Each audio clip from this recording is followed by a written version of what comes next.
Salut à toutes et tous. Donc je suis le candidat pour l'élection présidentielle pour le nouveau parti anticapitaliste, j'arrive même plus à le dire. Et donc je vais parler élection un petit peu, mais en fait pas tant que ça.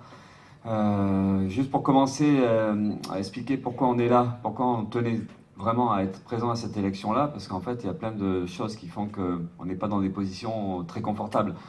D'abord, on ne souhaite pas être président de la République, je ne souhaite pas être président de la République. Ça veut dire que... ouais, c'est vrai que je démarre mal, mais après ça va aller mieux quand même. Mais non, j'ai réfléchi à ce que disait Sandrine, je suis au chômage. Alors du coup, il y en a qui pensent que je suis à l'élection parce que je vais chercher un boulot, quoi. Et c'est vrai que Pôle emploi m'avait dit, il y a un boulot qui se libère. J'ai pas le CV qui va avec, mais pourquoi pas. Voilà, donc je tente. Mais en fait, on a peu de chance. On a vu les sondages comme vous, hein. On est un peu loin du compte. Mais c'est vrai que plus sérieusement, c'est la fonction présidentielle qu'on ne veut pas. Alors ça fait toujours bizarre d'aller dans une élection et puis de dire clairement qu'on ne souhaite pas la gagner. C'est même pas qu'on ne souhaite pas la gagner, parce qu'en réalité, le fait déjà d'être dans cette élection-là, c'est pour nous une petite victoire ou une grosse victoire, ça dépend comment on voit les choses, parce qu'on a franchi le barrage des 500 parrainages. On va pas en parler tout le temps, mais c'est pour rappeler quand même que cette élection-là, on n'est pas tous invités, et que pour y participer, il faut faire des efforts, hein. Il y en a qui font plus d'efforts que d'autres pour y être. Et nous, il fallait obtenir les 500 parrainages. Donc on les a, on est content. Et pour nous, c'est une victoire. Rien que ça, rien que de participer à la phase finale, c'est une victoire. Et on a même le sentiment d'avoir réalisé un petit exploit avec notre petite force, dans les conditions actuelles, avec une absence de médiatisation. Et puis on le voit bien, l'ambiance aujourd'hui dans la société, elle est compliquée.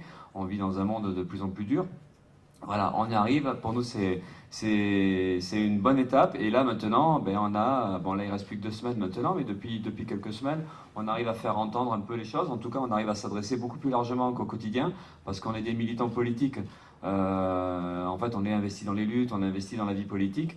Mais c'est vrai que c'est souvent... enfin, on s'adresse juste aux gens qui sont autour de nous. Et la campagne électorale, ça a l'avantage de pouvoir s'adresser beaucoup plus largement, de se faire entendre plus loin et plus fort. Et c'est pour ça que c'était important aussi d'être dans cette élection-là, au moins pour arriver à avoir un peu plus d'écho. Donc là, je reviens sur la question de la présidence de la République. Donc on n'en veut pas parce que c'est une fonction antidémocratique. On pense que, en tout cas, ça fait pas rêver, dans le sens où un individu ou une individu qui a autant de pouvoir sur les autres, pour nous, c'est une aberration. Ça reste une aberration, hein. Ça a pris différents noms. À l'époque, c'était des rois, hein. À notre époque, c'était les empereurs. Là, c'est le président de la République. Et nous, on ne cautionne pas ça. Donc on est là pour pas seulement refuser cette fonction-là, mais la critiquer et discuter que le pouvoir, ça peut être tout à fait autre chose. Et en lien d'ailleurs avec la question de la démocratie. Et c'est l'avantage d'une élection présidentielle, c'est que y participer, c'est pas juste vouloir gagner ou penser perdre. C'est aussi discuter de la société dans laquelle on vit, de comment elle peut s'organiser, et donc d'avoir une vision critique sur le pouvoir tel qu'il existe et sur la démocratie ou les institutions telles qu'elles existent. Donc la critique qu'on fait de la fonction présidentielle ou le refus qu'on fait de la fonction présidentielle, c'est évidemment en lien avec des conceptions démocratiques de la société que nous avons. Et on pense qu'aujourd'hui, le pouvoir doit être collectif. Ça ne peut pas être à la fois une seule personne, encore que là, c'est même pas que le problème d'une seule personne, parce que Macron, ok, c'est un pouvoir personnel, mais c'est que derrière, surtout, il y a une classe sociale qui a le pouvoir. Les ultra-riches, bon, Muliez en fait partie, mais il n'est pas le seul, il y en a beaucoup, des ultra-riches, des privilégiés, enfin, toute une classe qui possède et qui dirige l'économie et qui dirige la société. Et le problème qu'on a, c'est celui-là aussi, c'est de bien avoir cette vision que, en fait, derrière les institutions ou derrière celles et ceux qui ont le pouvoir, il y a le pouvoir d'une classe sociale. Et une classe sociale pour qui on ne vote pas. Elle n'est jamais élue, celle-là. Elle est en place parce qu'elle a le pouvoir, parce qu'elle est riche, et la richesse, c'est ça qui donne le pouvoir, et ce qui donne le pouvoir, c'est la propriété.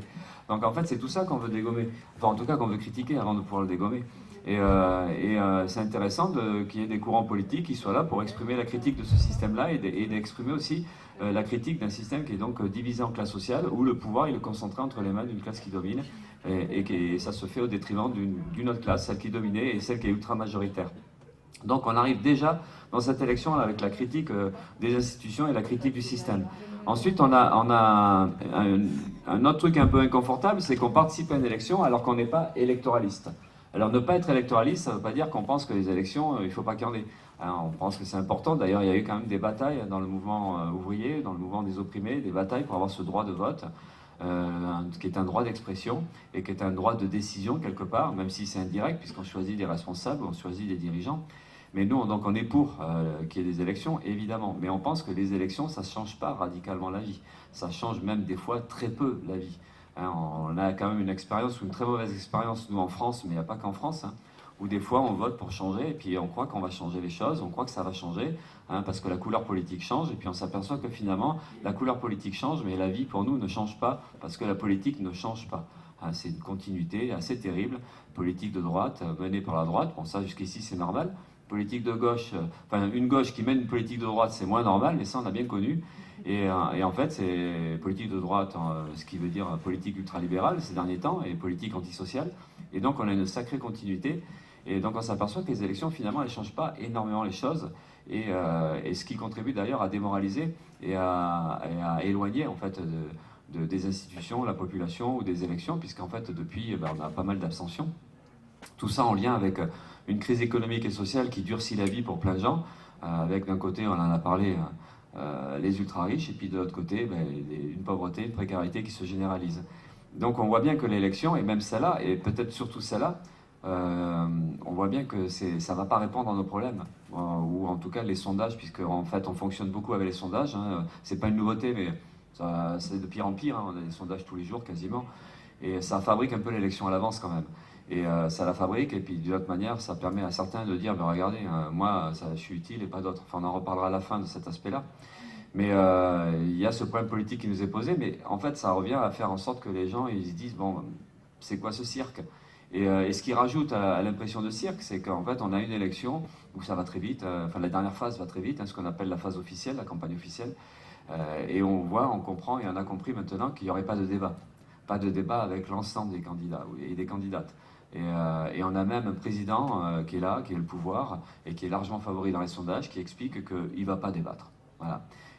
Et c'est assez peinard quand même. On peut dire, bon, il fait ce qu'il veut, hein, en fait c'est le chef, hein, mais ça pose un problème démocratique. C'est qu'en fait celui qui a le pouvoir, il dit clairement, il assume clairement qu'il ne va pas débattre, c'est-à-dire qu'il ne va pas rendre compte de ce qu'il a fait, et il ne se met pas en position d'être critiqué, et puis d'être un peu secoué par d'autres, notamment par nous, parce qu'on avait quand même l'intention de le secouer, mais on n'aura pas l'occasion. Mais tout ça contribue à montrer enfin, une drôle d'ambiance quand même. Et puis en fait, ça fait comme si l'élection était plus ou moins faite, comme si tout était joué d'avance. Et ça contribue quand même encore plus, certainement, à faire prendre des distances à la population, aux électeurs, comme on dit. Et on va avoir peut-être un risque d'abstention plus important que d'habitude, parce que la présidentielle, c'est une élection où il y a en général moins d'abstention que dans d'autres élections. Et là, ça risque d'être un peu le contraire. Vous voyez, c'est tout ça, en fait. C'est cette campagne un peu bizarre où ça débat pas, où ça se confronte pas. C'est le contexte aussi politique et social actuel, le contexte économique. Et puis aussi, il faut dire qu'une des particularités de cette campagne, c'est l'omniprésence de l'extrême droite et des idées réactionnaires et même fascistes. Alors, c'est pas une nouveauté non plus. Mais on a l'impression qu'on franchit des caps. Hein, le FN ou le RN, ça fait longtemps qu'ils sont hauts dans les sondages, et on a même eu par 2 fois le FN au 2e tour. Donc c'est pas un scoop, mais là on a quand même toujours un peu plus, avec Zemmour notamment. Alors là, Zemmour, même s'il se gamène un peu dans les sondages, ce qui ne nous déplaît pas, mais ça change rien au problème de fond. C'est que Zemmour, il a servi à une chose, c'est à rendre le discours d'extrême droite, le discours de haine envers les autres, le discours fasciste, encore plus décomplexé. Et il est à la télé librement, ce discours-là. Il y a même une chaîne qui s'est spécialisée là-dedans, une chaîne qui appartient à un des plus gros milliardaires, Bolloré, où là, voilà, c'est les idées réac qui sont en place. On voit bien aussi les étapes qui sont franchies et la dangerosité de la situation. Parce que les discours de Zemmour, on a vu que derrière Zemmour, ça oblige un peu d'autres à suivre plus ou moins près, plus ou moins vite l'idéologie de Zemmour, hein. Et même Pécresse, la droite, même si encore une fois c'est pas une nouveauté, la droite en France, elle peut être très réac, elle a toujours eu des représentants des idées réac, limite même fascistes, mais voilà, on voit que tout ça, ça se suit, et qu'on est dans une véritable ambiance qui pour nous en tout cas représente un danger. Et on voit, y compris la gauche, des fois où une partie de la gauche peut être un peu touchée, un peu atteinte avec des idées qui sont pour nous en tout cas plus que nauséabonde. Bon, on est dans ce climat-là.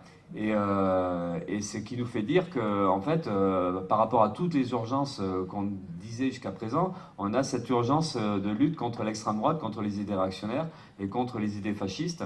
Et c'est vrai que ça n'a pas marché. On a essayé pendant la campagne de s'adresser aux autres courants de gauche en leur disant, mais même si chacun a sa candidature, même si on est concurrent dans cette élection-là, il y a quand même un truc qu'on a intérêt à se poser assez rapidement, à notre avis, et dès maintenant, c'est comment on amorce une lutte unitaire antifasciste.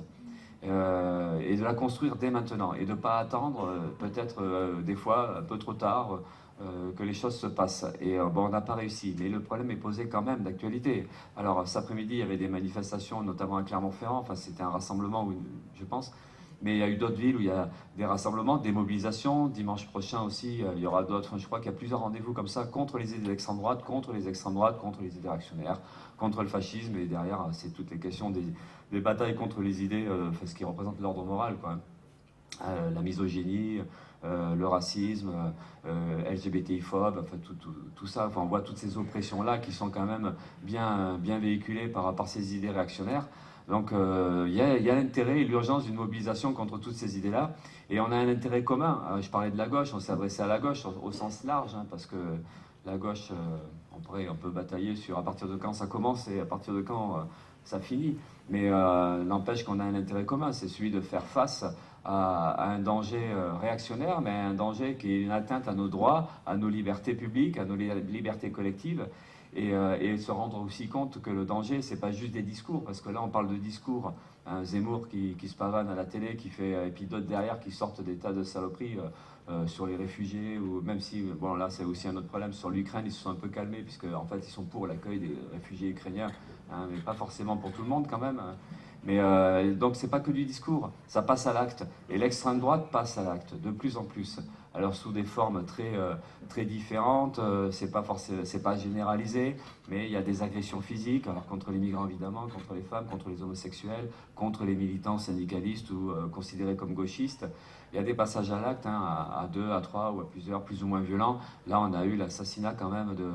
Alors l'enquête est en cours, on voit comment ça se précise, mais le rugbyman international, l'Argentin, à Rumuru, s'est fait buter par au moins 2 militants connus d'extrême droite, dont un qui avait fui en Hongrie, du côté d'Orban, un régime d'extrême droite, et ils l'ont récupéré, ou ils vont le récupérer, mais et visiblement il y avait une scène avant où il y aurait une altercation raciste et que lui serait intervenu. Enfin bon, on verra comment l'enquête avance. En tout cas, ça montre, là c'est un cas particulier, encore que c'est pas si particulier que ça, puisque ça veut dire que il y a quand même des militants fascistes ou d'extrême droite et racistes qui sont capables de buter pour leurs idées.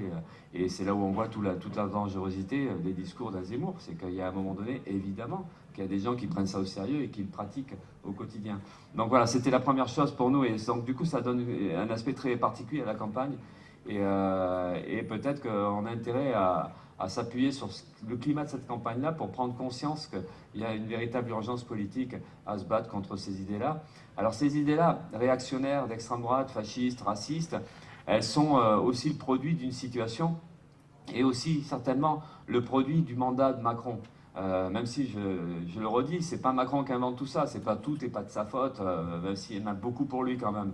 Mais c'est parce qu'en fait le racisme ou l'extrême droite ça existait avant Macron, mais les années Macron c'est quand même des années d'un gouvernement de plus en plus autoritaire. Alors l'autoritarisme, Macron ne l'invente pas non plus. On avait vu Sarkozy avec des modes de répression un peu plus durs. Derrière, on avait vu Hollande qui est peut-être tout mou, mais qui a eu une politique pas si molle que ça à l'égard de la contestation, hein. On se rappelle, pour certains en tout cas, de la bataille contre la loi travail. Et ça avait fait mal quand même, hein. Plusieurs semaines, plusieurs mois de lutte, et la répression, elle avait été bien dure, hein. Bon, alors ça existait avant, mais Macron, il a quand même réagi très brutalement au mouvement des Gilets jaunes, et notamment un mouvement des Gilets jaunes. Alors c'est vrai que le mouvement des Gilets jaunes, il avait une particularité, c'était d'être un peu bizarre ou original. Et ce qui a dû faire peur un peu plus au gouvernement, en se disant tiens, ça vient d'où? Quand c'est les syndicats qui sont dans la rue, c'est bien, hein. Mais c'est vrai que des fois, le pouvoir, il se dit, bon, ça va, les syndicats, ils gèrent, il y a un début de manif, il y a une fin de manif, ça se passe normalement, les parcours, ils sont connus par cœur, bon, voilà. Mais les Gilets jaunes, c'est pas pareil. Les Gilets jaunes, c'est de la colère pure. Ça partait d'un endroit, on savait pas où c'est que ça finissait. et ils osaient manifester devant les Champs-Élysées, ils osaient manifester dans d'autres villes, devant les lieux de pouvoir. Là, il y avait quelque chose qui a un peu inquiété justement le gouvernement et le pouvoir, et c'est peut-être ça qu'a expliqué en tout cas une bonne partie de la violence de la répression. Parce que la répression, c'était une répression policière, c'est sûr, hein, avec une violence qu'on n'avait pas connue depuis longtemps. Même nous, parce que là, c'était plus du gazage seulement, c'était plus du nassage de manif, ça tirait à vue. Les grenades anti-encerclement d'une part, mais les LBD, puis là ça partait, puis là les conséquences physiques sur les manifestants, c'est énorme. On n'avait pas connu une ampleur comme ça au niveau des conséquences, bon, des mains arrachées, enfin, des visages défigurés, et puis des conséquences psychologiques ou psychiatriques, parce que beaucoup de blessés avec des séquelles, il n'y a pas que les séquelles physiques, il y a aussi des séquelles psychiatriques. À Bordeaux, il y en a un qui s'est fait, enfin, je ne sais pas, vous vous rappelez de l'image de ce pompier bénévole qui se fait tirer par derrière et qui tombe à plat. Et lui, il s'en sortira pas. Il a des problèmes aujourd'hui neurologiques. Donc ça avance. Et voilà, c'est comme ça, c'est le coup de la répression. Alors là, c'est la violence policière, mais il n'y avait pas que la violence policière. Il a fallu punir les manifestants. Alors ça a été des amendes, pas que des amendes. Des fois, il y en a qui prenaient 2, 3, 4 amendes en un mois. Dès qu'ils allaient dans la rue, ils étaient repérés, bim, une amende. Mais derrière, c'était la répression judiciaire, des prisons avec sursis, et puis même des peines de prison fermes pour pas mal de manifestants. C'est 1 millier de manifestants qui ont fait de la prison, quelques mois de prison, parce qu'ils ont manifesté, parce qu'à un moment donné, ils ont gueulé trop fort, ou c'est vrai, des fois, ils ont lancé un truc sur une vitrine de banque.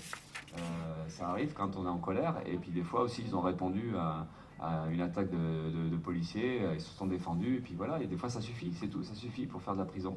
Et c'est ce qui s'est passé pour du monde. Donc là, on a une répression, mais c'était une répression, là, pas juste policière, c'est vraiment une répression politique. C'est un pouvoir qui décide d'intimider, de faire peur et de museler. Voilà, il ne faut pas protester, il ne faut pas gueuler. Alors que le mouvement des Gilets jaunes, c'était vraiment un cri contre les inégalités sociales. C'était un cri sur le fait qu'on ne pouvait pas vivre, on ne pouvait plus vivre, tout augmentait, et c'était tout un milieu qui n'était pas habituellement mobilisé en plus. C'était ce qu'on appelle les milieux périurbains, un peu en dehors des villes, dans les zones rurales. C'était des gens qui étaient en grosse difficulté, sentiment d'exclusion, la colère explose, et là on leur explique quoi? Qu'il faut se taire, et puis pour qu'ils se taisent, il a fallu leur taper dessus. Et c'est vrai que même si le mouvement des Gilets jaunes a mis du temps à s'arrêter, mais n'empêche qu'au bout du compte, ça a réussi à remettre les choses en ordre du point de vue du pouvoir. Donc c'est ça les années Macron. Et c'est aussi les années, on parle beaucoup du mépris de Macron, de l'arrogance de Macron, et pas que de Macron, parce que la flopée de ministres qu'il a, enfin, je ne vais pas les caractériser là, mais les Darmanin, les Blanquer, enfin voilà, ça, tous ils se ressemblent avec leur mépris, leur arrogance, leur brutalité, puis leur idéologie qui est très très réactionnaire, et pour certains même proche encore une fois des idées fascistes. Hein. C'est des gens qui ont des parcours très très à droite. Et donc ce gouvernement-là, il a quand même multiplié les gestes de mépris, les gestes d'arrogance, mais derrière c'est une brutalité. C'est pas une brutalité que verbale, c'est pas juste une brutalité de posture, c'est que la politique qu'ils ont menée, c'était une politique brutale.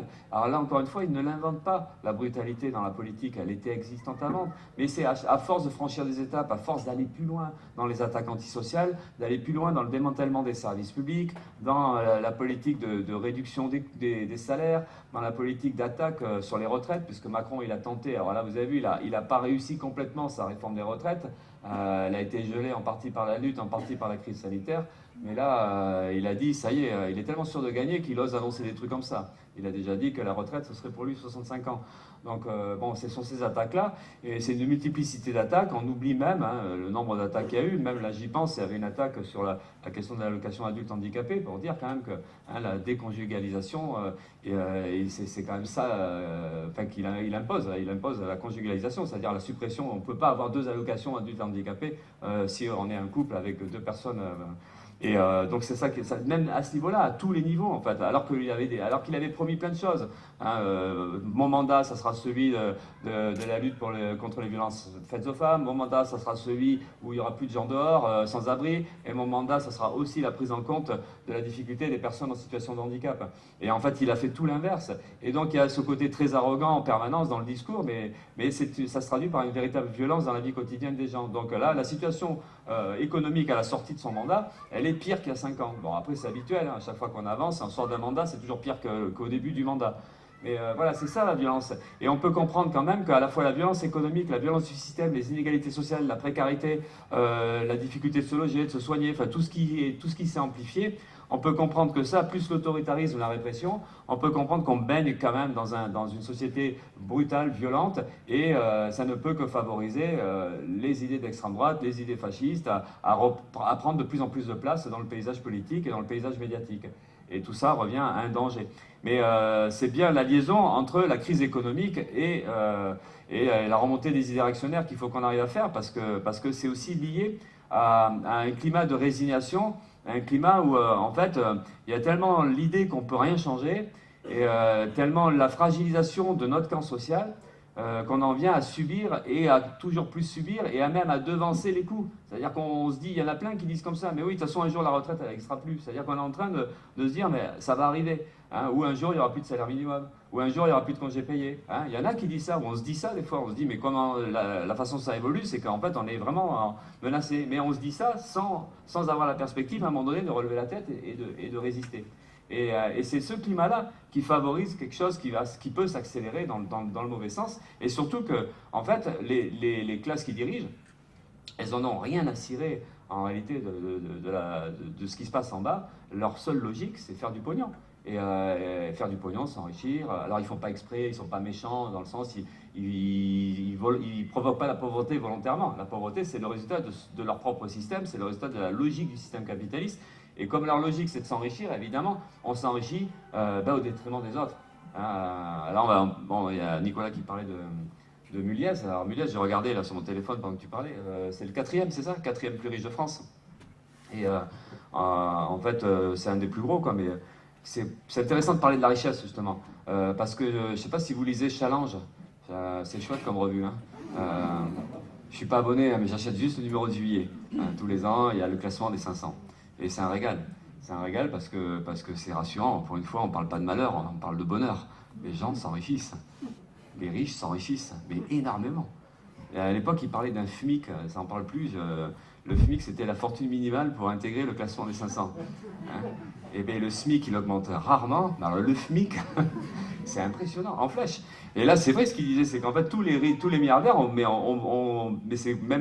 c'est inimaginable. Arnaud, il est à 157, il était à 100 milliards il y a 1 an ou 2 ans à peine.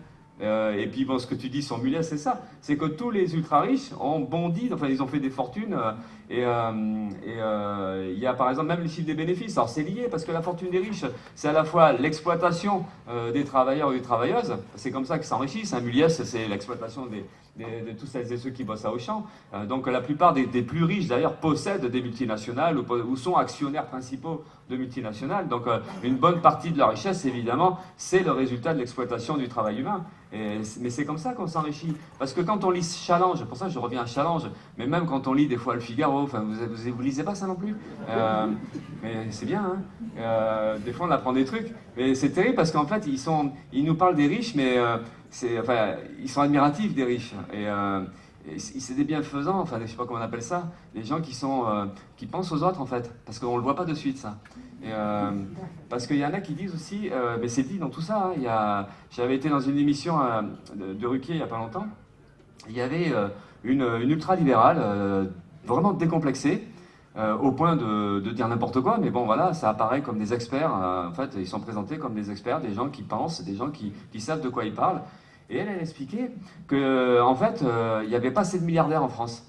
Alors que moi, j'avais tendance à expliquer l'inverse, quoi. Il n'y en a pas assez parce qu'en fait, plus il y a de milliardaires, ben, moins il y a de pauvres. Enfin, pour eux. Parce qu'en fait, les milliardaires, l'idée, hein, c'est que les milliardaires, en fait, ils captent l'argent, mais c'est pas pour eux, en fait. C'est pour le redistribuer. Alors, encore une fois, c'est ce que disait, c'est la théorie, tu t'en parlais, c'est ce qu'ils appellent le ruissellement. Et c'est vrai que c'est... alors, c'est pas le roussellement, hein. Confondez pas. Moi, j'ai pas compris ce que c'était, mais donc le ruissellement. Et donc, l'idée, mais ils expliquent ça vraiment comme ça. Ils s'enrichissent, et ça crée une émulation, et après, ils redistribuent. Et c'est les riches qui permettent à ce que... mais en fait, non, enfin, ça marche pas comme ça en réalité. Et le problème qu'il y a, c'est que plus il y a de riches, plus il y a de pauvres. Parce qu'en fait, on peut pas, l'argent ne s'invente pas, on ne peut pas multiplier par 2 sa fortune en 1 an. Là, par exemple, la crise sanitaire, alors on en parlait tout à l'heure à la conférence de presse, Il y a un rapport de l'ONG Oxfam. Je ne sais pas si vous êtes tombé dessus, c'est mieux que le Figaro quand même. Et il raconte ce qui s'est passé pendant les 19 mois de la crise sanitaire. Il y a un tableau et il montre que les plus riches, alors là c'est les 43 milliardaires les plus riches de France, ils ont accru leur fortune de 236 milliards d'euros. Dit comme ça, bon, on ne se rend pas compte. Mais comparé aux 10 années précédentes, parce qu'en fait, les 236 milliards d'euros, c'est pendant les 19 mois de la crise sanitaire, de mars 2020 à octobre 2021. Donc 236 milliards d'euros de plus captés par les riches, donc les 43 plus riches. Et 10 ans avant, les mêmes, ils ont eu 231 milliards d'euros de plus. Bon, l'écart, c'est 5 milliards, hein, mais l'écart, c'est en 5 fois moins de temps. C'est pas 10, c'est 19 mois. Et puis surtout, l'écart, c'est quand ça se passe au moment où la situation économique, elle est au ralenti. Ça produit moins, ça vend moins, et c'est dans cette période-là qu'ils s'enrichissent le plus. Donc c'est là où on voit que c'est pas juste l'exploitation, ou en tout cas si c'est l'exploitation, on peut imaginer qu'en intensifiant le travail, en baissant les salaires, en licenciant, enfin tout ce qui peut être de l'ordre de la réduction des coûts, on imagine que là ils augmentent leur marge de manœuvre et ils augmentent leur profit. Mais l'accumulation de richesse, elle n'est pas juste directement liée à l'exploitation du travail, c'est qu'après on sait qu'il y a des tas de moyens super différents pour pouvoir s'enrichir. Il y a l'évasion fiscale, c'est assez pratique comme système. Quand on a trop d'argent, on le met ailleurs et il ne passe pas par la fiscalité par exemple. Et puis voilà, on sait qu'il y a des tas de moyens différents. Là, vous avez vu que, enfin, vous avez peut-être pas vu, hein, je dis ça parce que moi je lis beaucoup la presse économique bourgeoise, mais les yachts, c'est record de vente. Les jets privés, c'est record de vente. Les bagnoles de luxe, c'est record de vente. Alors bon, il y a eu 4000 bagnoles qui ont sombré dans l'océan, je ne sais plus lequel. Il y a un bateau qui a brûlé, enfin un transporteur, hein, je ne sais pas comment on appelle ça. 4000 voitures de luxe. Alors, ils sont indemnisés, vous inquiétez pas trop quand même. Ils vont, mais tout ça, c'est les records de vente. Et on voit comment, dans la pleine crise sanitaire, tout a bien fonctionné. Et au point qu'aujourd'hui, donc voilà, c'est les histoires de yachts. Là, il y a Bezos qui a eu un gros yacht là. Parce qu'en fait, ils font des concours entre eux. C'est celui qui a le plus gros. C'est comme ça que ça marche. Et quand on a le plus gros, enfin c'est bien connu, on est les plus puissants. Et là, Bezos, c'est à Amsterdam, il a un tellement gros qu'il n'arrive plus à sortir du port. Parce qu'en fait, je ne sais pas comment ils ont fait leur truc, hein. Ils sont obligés de démonter le pont. Vous avez entendu cette histoire? Et en fait, je ne sais pas où ça en est, mais enfin, à mon avis, il vaudrait mieux démonter le bateau que le pont. Mais c'est pas dit que ce soit ça qui soit mis en avant, quoi. Et l'autre aspect qui est complètement scandaleux, mais qui montre aussi l'indécence et qui montre à quel point les riches n'ont pas grand-chose à faire de la misère du monde, hein, c'est l'histoire des voyages dans l'espace. On en parlait en juillet aussi, juillet-août, c'était à ce moment-là. C'est vrai que visiblement dans l'espace aussi, c'est mieux d'aller dans l'été. Je sais pas, parce que là on n'en parle plus. Donc en fait, c'était 300 000 dollars et ils partaient, certains, quelques minutes dans l'espace. Mais là, on se disait, c'est bonnard, en fait, ils vont se barrer, les riches, dans l'espace, ils vont nous foutre la paix. Hein. Et là, en fait, au bout de quelques minutes, ils redescendent. Et là, ça veut dire que, bon, en fait, il va falloir qu'on se batte quand même pour changer ça. Ça ne viendra pas tout seul, quoi. Mais voilà, mais je dis ça parce que ça montre jusqu'où ça va. Et en fait, quand même, ça illustre bien que le capitalisme, il ne se raisonnera pas. Et tous celles et ceux qui disent, oui, mais bon, on va limiter les dégâts, on va l'améliorer, ou on va le raisonner, ou on va limiter les excès et tout ça. Mais non, en fait, plus il y a la crise, plus le rapport de force est en leur faveur, plus, moins ils sont gênés pour prendre, pour absorber et accaparer la richesse. Donc ouais, c'est d'expliquer déjà que cette richesse-là, elle n'est pas méritée. Hein, contrairement à ce qu'ils voudraient faire croire, hein, parce qu'ils travaillent tout le temps, parce qu'ils se moquent des RTT, parce qu'en fait, voilà, ils sont innovants, ils sont malins. Non, c'est parce qu'ils la volent. Cette richesse-là, elle est volée à la société, elle est volée à la collectivité, et c'est ça qu'il faut qu'on arrive à expliquer. Mais donc à partir de là, c'est d'expliquer aussi à quel point le système capitaliste, il est injuste. Et il est injuste parce que justement, il permet ça. Parce que normalement, quand on vole, à plusieurs, en plus, ça s'appelle vol en bande organisée. Et normalement, c'est sanctionné. Hein. Mais eux, non, ils volent en bande organisée et il n'y a pas de problème. Et ils peuvent cacher leur fortune. Bon. Donc c'est vraiment un problème de système. Mais au-delà de la question des chiffres ou de cette richesse qui s'accumule à un point et puis avec la misère de l'autre côté, c'est qu'en fait, autant discuter de la base du système. D'où vient cette richesse-là? Et elle vient du fait qu'ils possèdent. Parce qu'en fait, leur pouvoir, c'est la richesse, mais la richesse, c'est le fait de posséder. Et c'est la question de la propriété privée. Alors, pas la propriété privée de son scooter ou de sa maison, hein. C'est la propriété privée des moyens de production, la propriété privée des multinationales, enfin de tout ce qui produit à une large échelle ce dont on a besoin, a priori. et y compris donc dans l'agriculture, hein, c'est pas que dans l'industrie. Et c'est ça qu'il faut remettre en cause, cette propriété-là. Et la seule manière, en fait, de discuter sérieusement de la répartition des richesses, la seule manière de discuter d'un système où finalement la plupart des... Enfin, tout le monde pourrait vivre correctement, c'est de s'attaquer à ça et de discuter qu'il faudrait une économie qui soit au service de la population et donc une économie qui soit sous contrôle de la population, sous contrôle public. Et c'est pour ça qu'on parle d'expropriation et de socialisation. C'est pour ça qu'on dit que Total doit être exproprié, que l'industrie pharmaceutique doit être expropriée, que l'État de tout ce qui est secteur fondamental dans la société, ça doit être exproprié et socialisé, parce qu'il n'y a aucune raison de se faire du bénéfice sur le dos de la santé ou sur le dos, y compris du logement, enfin sur le dos de l'alimentation. Enfin, il y a plein de choses comme ça où il n'y a pas de raison que des gens s'enrichissent là-dessus. Récemment, c'était le scandale des EHPAD, avec le bouquin de Castanet, là, qui montre comment des capitalistes, alors là c'est Orpea, mais c'est aussi Corian, il y a quelques groupes comme ça qui se partagent le marché, comment on se fait de l'argent sur la dépendance ou la fin de vie des gens, et ils n'ont aucun scrupule. Et c'est pas juste la maltraitance des personnes âgées dépendantes, c'est la maltraitance du personnel, parce qu'ils obligeaient le personnel à se comporter parfois mal à l'égard des personnes âgées, en tout cas de gérer des situations où ils n'avaient pas les moyens de traiter correctement et humainement les personnes en dépendance. Ça, c'est un exemple, c'est une illustration récente, mais il y a aussi un autre bouquin d'enquête qui est sorti qui s'appelle Handicap à vendre, qui montre comment des gens surexploitent les personnes en situation de handicap de manière scandaleuse, sans le SMIC, et pour produire des choses. Alors c'est pratique, parce que comme les personnes sont en situation de fragilité et pas facile de trouver du boulot dans ces conditions-là, eh bien on leur trouve des réseaux un peu particuliers, et il y a toujours des boîtes privées qui se servent de ça, qui font des ronds là-dessus.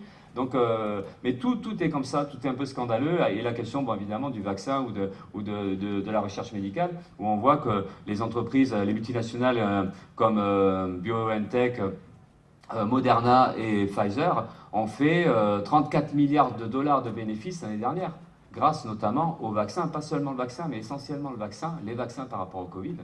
Et ça représente 1000 dollars à la seconde en profit.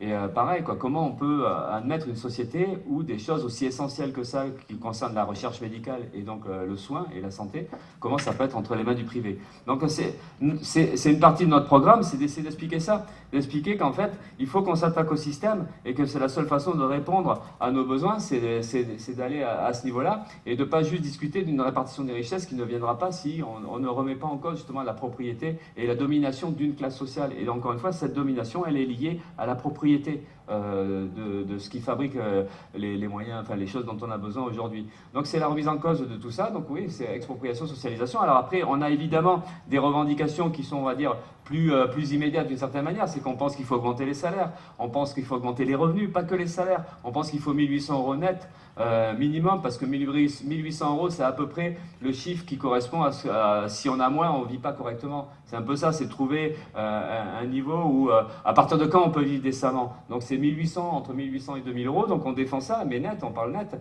Et des revendications qui sont aussi le retour de la retraite à 60 ans, hein, comme c'était le cas il y a 30 ans à peu près.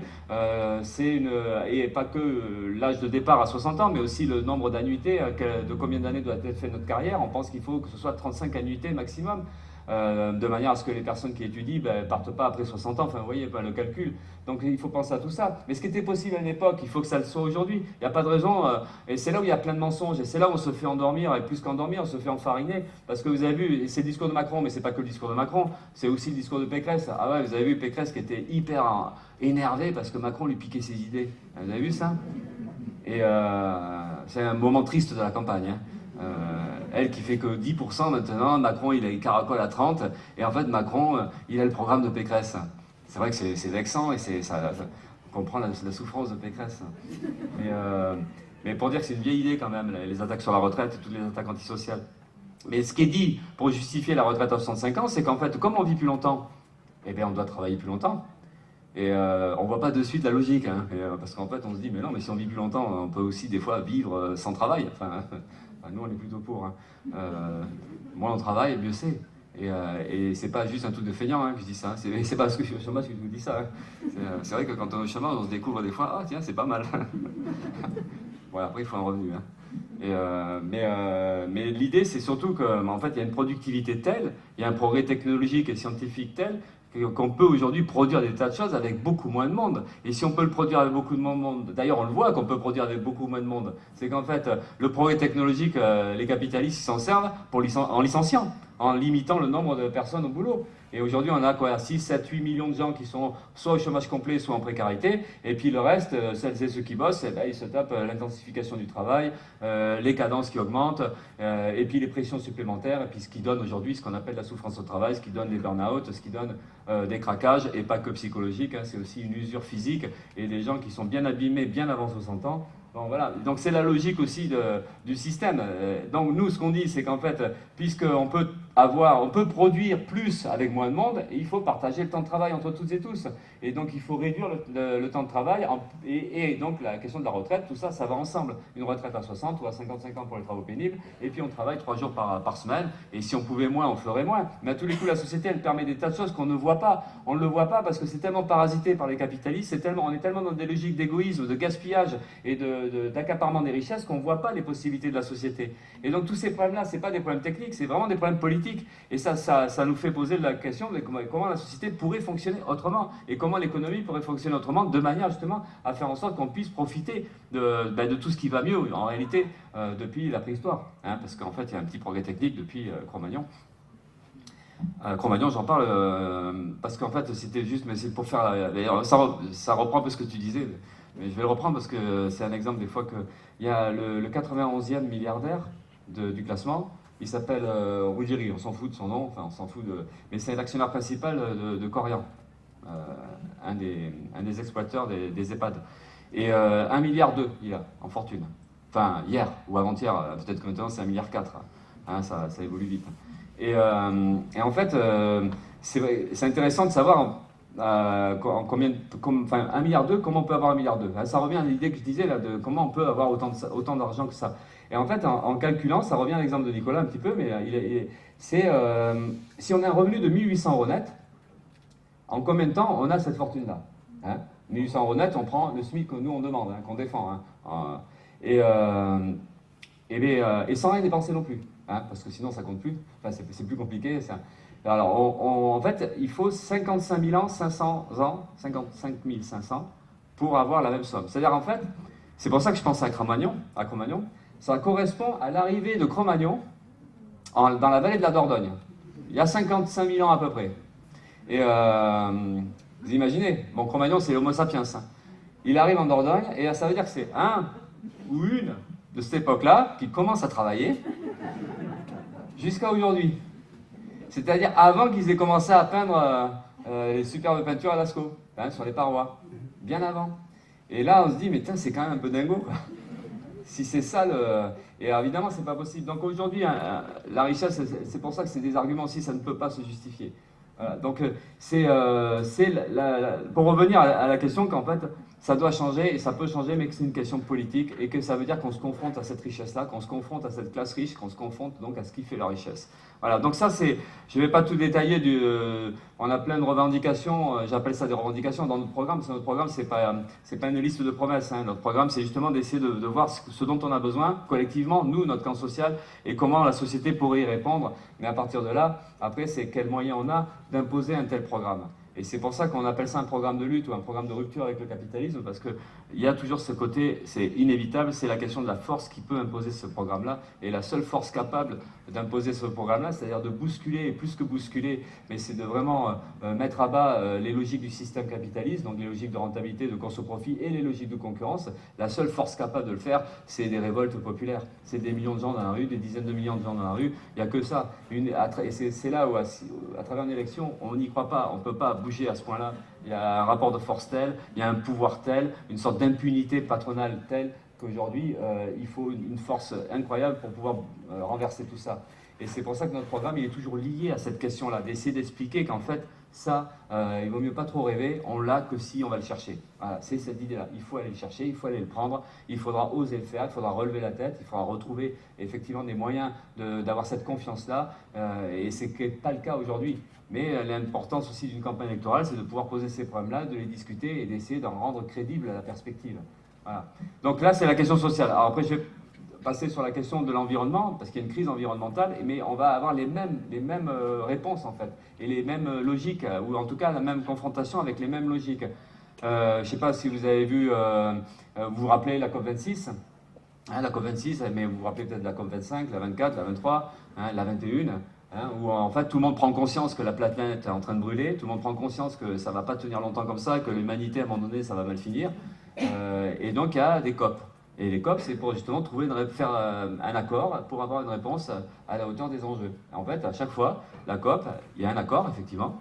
Ici, il y a un accord, mais cet accord-là, il est d'une part largement insuffisant par rapport aux défis qui sont là, mais en même plus, ils n'arrivent même pas à respecter le peu qui signe. Et la COP 26, ça s'est encore illustré, où le président de la COP, presque en pleurant, mais vraiment, hein, il était très très ému. Et en s'excusant d'avoir pondu un accord de merde. Enfin, j'ai dit, il n'a pas parlé comme ça. D'avant, en écossais, je ne sais pas comment ça se dit, mais. Et il n'a pas dit ça comme ça, mais il a dit désolé. Il a dit désolé, ce qu'on fait là, c'est pas suffisant. Alors après, on se dit, mais comment ça se fait que ces gens-là, les puissants du monde entier, parce qu'il y avait 130 à 140 dirigeants de la planète, pas tous les pays, mais presque, comment ça se fait que c'est tous ces gens très malins, très forts, puisqu'ils sont en haut, c'est que quand même, quelque part, ils sont malins. Comment ça se fait qu'ils ne trouvent pas les réponses? Comment ça se fait qu'ils ne trouvent pas les moyens d'avoir un accord qui permette justement de combattre la pollution, le dérèglement climatique et toutes ses conséquences? Puisque vous savez que c'est l'histoire des 1,5 degré qu'il ne faut pas dépasser. Et on se dit, mais ils manquent d'idées ou ils sont... et en fait, le problème, et c'est pour ça que ça revient au même, c'est que tant qu'ils resteront dans la logique du système capitaliste, tant qu'ils laisseront le pouvoir aux multinationales, tant qu'ils laisseront le pouvoir aux capitalistes, il n'y aura pas de moyen d'action. Parce qu'en fait, la définition même du capitalisme, c'est que je fais ce que je veux. Total fait ce qu'il veut. Les constructeurs automobiles, ils font ce qu'ils veulent. Tout le monde, aujourd'hui, les vaccins, ils font ce qu'ils veulent. S'ils veulent garder le droit de propriété intellectuelle sur les vaccins, ils gardent la propriété et puis ils ne donnent pas leurs vaccins. Même si les gens crèvent aujourd'hui de tas de maladies, donc, par définition, le capitaliste, il fait ce qu'il veut, il n'en a rien à faire de la misère. Et le seul truc qui peut l'intéresser, c'est est-ce qu'il peut vendre son truc et est-ce qu'il peut faire du bénéfice en vendant son truc. Mais sinon, si c'est pour le donner ou si c'est pour ne pas y gagner d'argent, il ne le fera pas. Et donc ça revient encore à cette idée qu'il faut vraiment absolument prendre le contrôle de l'outil économique et enlever les moyens de nuire aux capitalistes. Et là, sur la question environnementale, eh oui, il faut contrôler. Parce qu'en fait, il y a un bouquin de Michael Correa, un journaliste de Mediapart, entre autres, hein, et Criminel climatique, où il raconte ça. En fait, il parle des plus grosses multinationales, qui polluent. Donc c'est Gazprom, russe, Chine Energy, Chine, et Aramco d'Arabie Saoudite. C'est les 3 plus grosses. Pétrochimie, énergie fossile, extraction, enfin. Et rien ne change. Ils font exactement pareil ces dernières années. Et lui, il raconte ça. Il raconte que rien ne change. Ils produisent la même chose. Ils polluent de la même manière. Et le seul truc qui change, c'est qu'ils font des rapports et des études pour essayer de prouver que ce qu'ils font, c'est mieux qu'avant. De la triche. Mais comme Total s'est pris la main dans le sac en faisant des faux rapports depuis 50 ans. Ça a été dit il n'y a pas longtemps, mais bon, ça continue, tout le monde continue. Et ça montre que le capitalisme, de lui-même, il ne le fera pas, il ne rompra pas avec ça, il ne changera pas, puisque sa principale force, sa principale logique, c'est le gain immédiat, c'est le profit immédiat. Et donc, on peut faire le lien avec tous ces riches qui s'enrichissent, même quand il y a une crise sanitaire, même quand rien ne va, ça continue à s'enrichir. Voilà, donc c'est ça qu'on veut aussi expliquer. Et la crise écologique et l'incapacité de la société à répondre à cette crise écologique est la démonstration même de la faillite du capitalisme, en tout cas de l'incapacité du capitalisme à répondre à nos problèmes. Et à partir de là, il faut faire la conclusion finalement. Ce qui est le plus rationnel, ce qui est le plus réaliste, le plus cohérent, et ce qui est le moins utopique, c'est de discuter du renversement du capitalisme. Alors après, une fois qu'on a dit ça, évidemment que c'est compliqué, parce que pour le renverser, il va falloir être très nombreux et très motivés et y croire, et ce n'est pas le cas aujourd'hui. Donc c'est un peu ça le problème qu'on a, de comment on arrive à ça.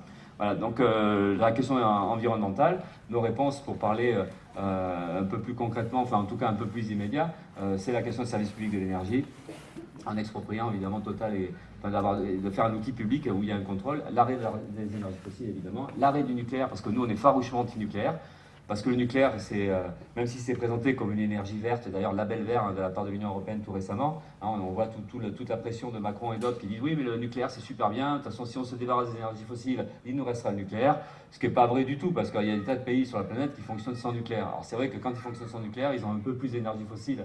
Donc c'est pas non plus... Mais bon, l'énergie nucléaire, de toute façon, c'est polluant. Ça produit des gaz à effet de serre, parce que le nucléaire, c'est pas que la centrale ici, c'est l'extraction de l'uranium en Afrique, au Niger, L'extraction, c'est très polluant. Les habitants autour, ils savent ce que c'est. C'est destructeur de l'environnement, c'est destructeur de la santé. Et puis, c'est les transports. Donc, en fait, le nucléaire il ne garantit pas d'autonomie énergétique et ne garantit pas, en tout cas, une énergie sans pollution et sans gaz à effet de serre. Mais c'est surtout une énergie dangereuse. Voilà, nous, on pense qu'avec les réacteurs vieillissants, en plus, et puis les questions des déchets, voilà, bon. Donc il faut se débarrasser du nucléaire. Alors après, c'est la question des énergies renouvelables, mais c'est surtout la question de la chasse au gaspillage. En fait, le capitalisme est une économie qui fonctionne tellement avec des appétits égoïstes que la seule façon, la lutte contre le gaspillage est une lutte énorme. Et sur la question des transports, nous on est pour les transports collectifs, publics et gratuits, mais il faut combattre, il faut faire les circuits courts. C'est la question aussi de l'agriculture, contre l'agriculture productiviste. Je vais aller plus vite parce que je crois que je suis assez long.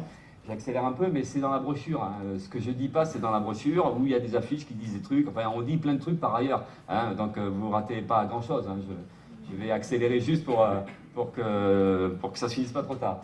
Et donc, oui, on est l'agriculture productiviste qu'il faut combattre. Hein, les parcelles géantes, en fait, c'est l'agro-industrie, et c'est l'utilisation de la chimie, parce que c'est parce qu'il y a de la logique de rentabilité qu'il faut utiliser la chimie. Donc, c'est les insecticides, les fongicides, et c'est des produits très polluants hein, qui détruisent la biodiversité, qui détruisent les écosystèmes et qui détruisent aussi la vie des paysans. Les paysans aujourd'hui sont victimes de maladies professionnelles, de cancers liés à l'utilisation de ces produits chimiques. Et il n'y a pas que les paysans, parce que les populations qui ont la malchance de vivre un peu autour, ou des vignes, c'est à Bordeaux, nous on a des vignes très chimiques, alors autour, ben ouais, ça touche les populations.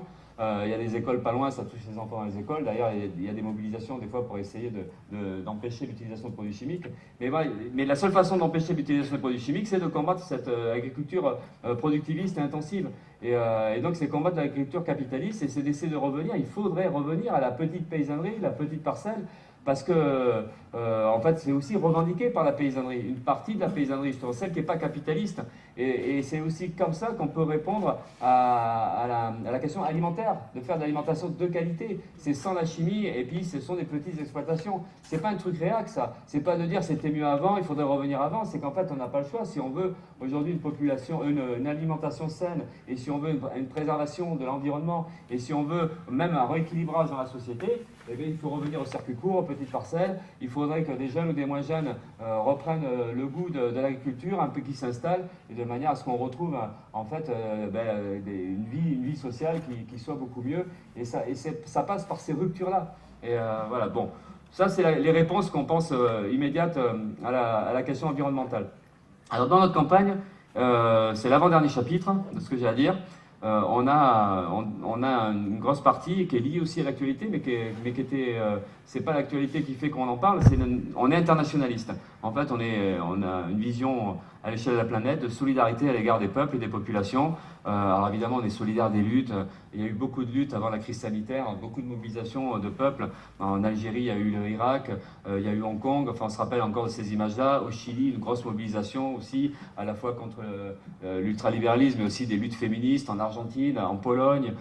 Il y a plein de combats, en fait, plein de combats, et on est solidaire de ces luttes-là. Dès que la population, dès que les peuples prennent leurs affaires en main, dès qu'elles revendiquent, dès qu'elles défendent leurs intérêts, il y a cette solidarité-là, et c'est par-delà les frontières. Donc on pense que nous, la suite, l'avenir pour nous, c'est justement ça, c'est cette solidarité, ce sont ces liens, ces coordinations, et c'est comme ça qu'on pourra espérer changer le monde. Donc on est internationaliste, donc il y a cette solidarité-là. Mais l'internationalisme aussi, c'est la dénonciation de l'impérialisme, la dénonciation de ce monde capitaliste qui fonctionne avec des dominants. Et les dominants, là, ce sont des États, des puissances impérialistes qui dominent et qui dominent d'autres pays et qui les pillent, qui pillent les richesses, qui surexploitent leur peuple. Parce que le colonialisme, il n'est pas complètement fini, il est même loin d'être fini. Donc on a une sorte de néocolonialisme, c'est ce qu'on appelle donc l'impérialisme aujourd'hui.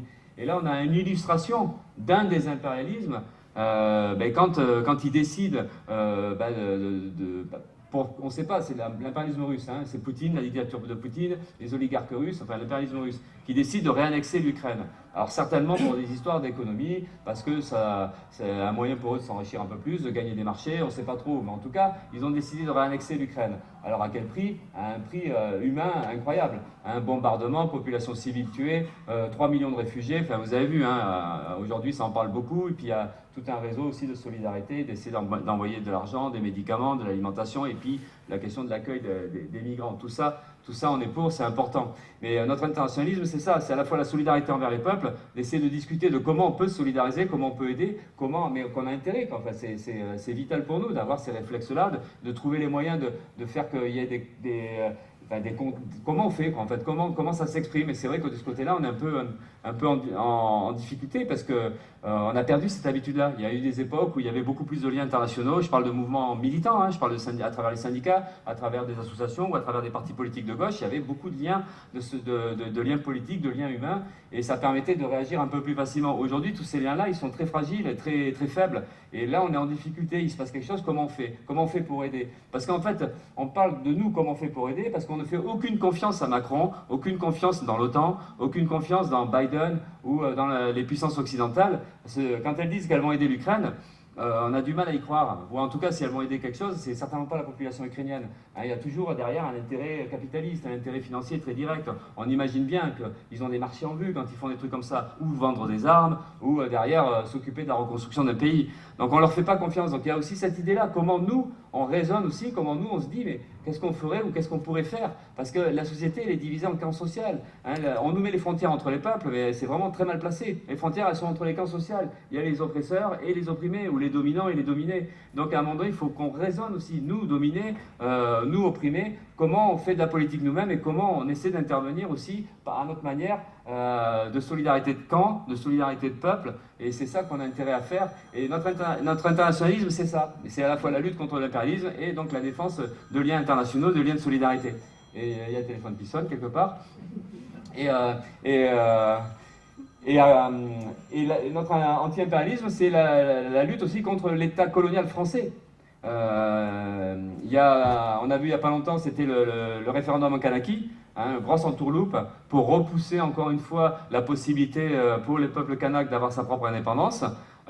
C'est aussi, il y avait 5 ans, la lutte en Guyane, hein, où on s'aperçoit, dès qu'il y a une colère, là il n'y a pas longtemps, c'était en Martinique-Guadeloupe. Alors c'était lié à l'obligation vaccinale, qu'ils ne supportaient pas, qu'ils ne voulaient pas, et ils avaient raison. Mais c'était aussi le lien avec la faiblesse du service public dans ces anciens départements et territoires d'outre-mer, ça ne s'appelle plus comme ça maintenant. Et on voyait la révolte sociale, qui était l'illustration du colonialisme français. Parce que le colonialisme français, il continue, les rapports coloniaux, les rapports de domination, les rapports de pillage, ça continue. Et en fait, aujourd'hui, dans les départements comme Guadeloupe, Martinique ou la Guyane ou la Kanaki, en fait, les services publics sont moins développés, le SMIC il est plus bas, la pauvreté est plus importante, tout est plus grave en fait. Il n'y a pas d'égalité de niveau de vie dans les territoires, alors que l'État français il dit toujours oui, la République une indivisible. Ben non, là-bas c'est plus dur encore qu'ici. Et chose qui se voit tout dernièrement, c'est l'explosion de colère de la jeunesse en Corse. Où là, pareil, on voit la pauvreté qui est plus forte en Corse. Et puis qui font face à des tas de problèmes sociaux comme la difficulté de se loger, avec la spéculation immobilière, parce qu'en fait la Corse c'est un endroit touristique, mais le tourisme ça profite pas à la population, le tourisme ça profite à quelques riches, et la population elle se tape les contrats précaires en règle générale. Et donc on voit une colère qui naît, alors qui a été déclenchée par l'assassinat alors au début c'était pas l'assassinat, mais c'était la tentative d'assassinat, mais depuis c'est devenu un assassinat parce que Colonna est mort. Mais en fait la colère a été déclenchée par ça, parce qu'en fait se joue aussi le déni du droit démocratique pour le peuple corse, hein, qui revendique un statut, qui revendique le droit de parler officiellement sa langue, et au-delà de sa langue, qui revendique le droit de s'occuper de sa vie. C'est une île qui a une histoire, c'est un peuple qui a une histoire. Et donc ça, plus la souffrance sociale, ça provoque une colère sociale. Et c'est là où on voit déjà d'une part que des choses peuvent se passer, qu'à un moment donné, force d'opprimer, d'exploiter, ça répond. Et c'est le cas aujourd'hui en Corse. Mais en fait, les raisons de la colère en Corse, ce sont des choses qui sont là aussi, hein, en Pays Basque, pour parler de la question des loyers ou de la jeunesse qui n'arrive pas à se loger ou qui n'arrive même pas à trouver des terres agricoles. Mais globalement, c'est la question sociale, elle est partout. Voilà. Donc nous, on est à la fois sur ces réponses, sur ces problèmes-là, on est à la fois sur la question du droit des peuples à disposer d'eux-mêmes, et donc du droit à l'indépendance pour celles et ceux qui le réclament. Pour nous, c'est fondamental, c'est une base démocratique de fond. Et après, comment cette question de l'autonomie ou de l'indépendance, elle est de toute façon alliée avec les questions sociales. Et qu'en fait, c'est aussi la démocratie, c'est parler sa langue ou avoir sa culture, mais c'est aussi vivre normalement, avoir un emploi correct, avoir un logement et avoir des services publics. Voilà, donc voilà, c'était un peu toute l'importance qu'il y a d'avoir une vision internationaliste et puis de se poser les problèmes justement de la lutte anti-impérialiste. Et je finis, ça c'est le dernier chapitre, sur les élections. Parce qu'en fait, il y a une élection dans 2 semaines. Et en fait, on va appeler à voter pour nous, hein, malgré tout ce que j'ai dit. Hein, donc, soyez pas surpris. On va appeler à voter pour nous parce qu'on pense que ça compte de voter pour nous. En tout cas, c'est important quand même. Hein. Enfin, je dis quand même, je relativise, mais en fait, si, c'est vraiment important. Après, on a des petits scores, donc on va pas changer forcément l'ambiance, mais peut-être, on ne sait pas. Et nous, ce qu'on aimerait bien, c'est que, enfin, en tout cas, plus il y aura de gens qui voteront pour nous, plus ça donne du crédit politique à ce qu'on dit. Parce que le problème qu'on a, c'est ça, c'est qu'en fait, on est vu comme des gens sympas. On est sympa parce qu'on est internationaliste, parce qu'on est pour un monde sans frontières, parce qu'on est pour l'accueil des migrants, parce qu'on est pour que tout le monde puisse vivre normalement contre toutes les formes d'oppression. Donc c'est vrai qu'il y a un côté sympa, puis un côté qui plaît aux gens, parce qu'en fait ils se disent mais oui, le monde ça devrait être comme ça. Mais on aimerait bien que ce soit plus que quelque chose de sympa. On aimerait bien que nos idées elles aient un écho dans le sens où ben oui, c'est ça qu'il faudrait qu'on fasse en fait. Il faudrait qu'on s'organise, qu'on relève la tête, qu'on retrouve la pêche entre nous, et on a besoin de ça. Et donc peut-être que dans cette élection-là, le fait de se faire entendre, et si derrière le fait de se faire entendre, en plus a un écho, dans le sens où il y a un score électoral qui augmente un petit peu, je dis un petit peu parce que j'ose pas dire beaucoup, hein, mais sinon beaucoup on aimerait bien, mais vous voyez ce que je veux dire, c'est en fait comment ça peut comment ça peut redonner un peu de morale, comment ça peut aider à relancer une dynamique dans des luttes, et pas que dans les luttes en fait, parce que on voit bien, beaucoup le disent, que la gauche est divisée, la gauche est éparpillée, affaiblie, et c'est vrai que bon, c'est pas satisfaisant.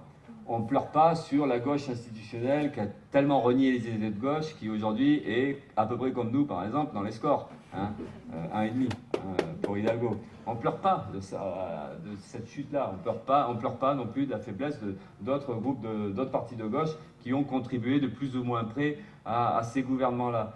Mais la disparition de la gauche au sens organisation politique du côté de la population et pour le progrès social, c'est un problème pour nous tous. Donc là, on est dans l'idée de mais comment on reconstruit ce qui nous manque aujourd'hui? Et qu'est-ce que ça voudrait dire reconstruire quelque chose, un outil politique, un parti politique qui soit vraiment le nôtre? Et c'est vrai qu'on peut discuter aussi de cette manière-là. Il nous faut une gauche, mais pas la gauche d'hier, mais une gauche radicale, une gauche anticapitaliste, une gauche internationaliste, une gauche antiraciste, féministe, une gauche anticolonialiste, et y compris même une gauche antimilitariste.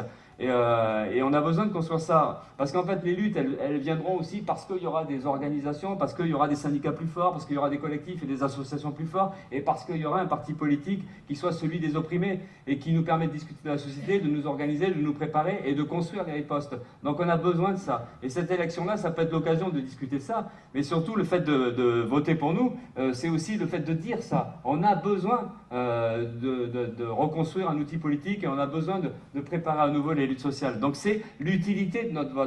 Alors nous, on ne va pas faire comme d'autres en disant le vote utile c'est nous, parce que ça n'a pas de sens, ça dépend ce qu'on veut dire dans cette élection-là. Mais si on veut relever la tête, et si on veut changer la suite de l'histoire, et si on veut un monde justement plus ouvert, plus humain, sans exploitation, sans oppression, et si on pense qu'effectivement il va falloir qu'on s'occupe de nos affaires et que ce soit nous qui nous en mêlions, ben c'est notre vote qui compte. Parce qu'on ne dira pas la même chose suivant ce qu'on vote et pour qui on vote. Alors tout le monde pense à Mélenchon, hein, quand je parle de ça, du vote utile, hein, parce que vous avez vu que le premier argument de Mélenchon maintenant c'est l'utilité de son vote. Bon, on ne fait pas le poids aujourd'hui, hein, dans les sondages, il est à 13, 14, nous on est à 1, 2, mais à la limite peu importe. Voter Mélenchon, c'est voter autre chose, c'est penser que la révolution peut se faire dans les urnes, pourquoi pas? C'est penser qu'il y a un trou de souris, pourquoi pas? Que les gens tentent ça. Mais nous, ce qu'on dit, c'est qu'après les élections, il va falloir qu'on se démerde. Et que tout ça, ben, on s'en rendra compte que la seule réponse qu'on puisse donner, ben, ça sera nos colères, nos révoltes et nos perspectives politiques de construction des luttes sociales pour demain. Et ça va vite venir. Hein. Donc nous, on pense que la seule façon de discuter un peu de la suite rapidement, ben, c'est notre vote. Et ça, en tout cas, ça peut aider à changer un peu l'ambiance, et on compte là-dessus. Voilà, j'arrête là.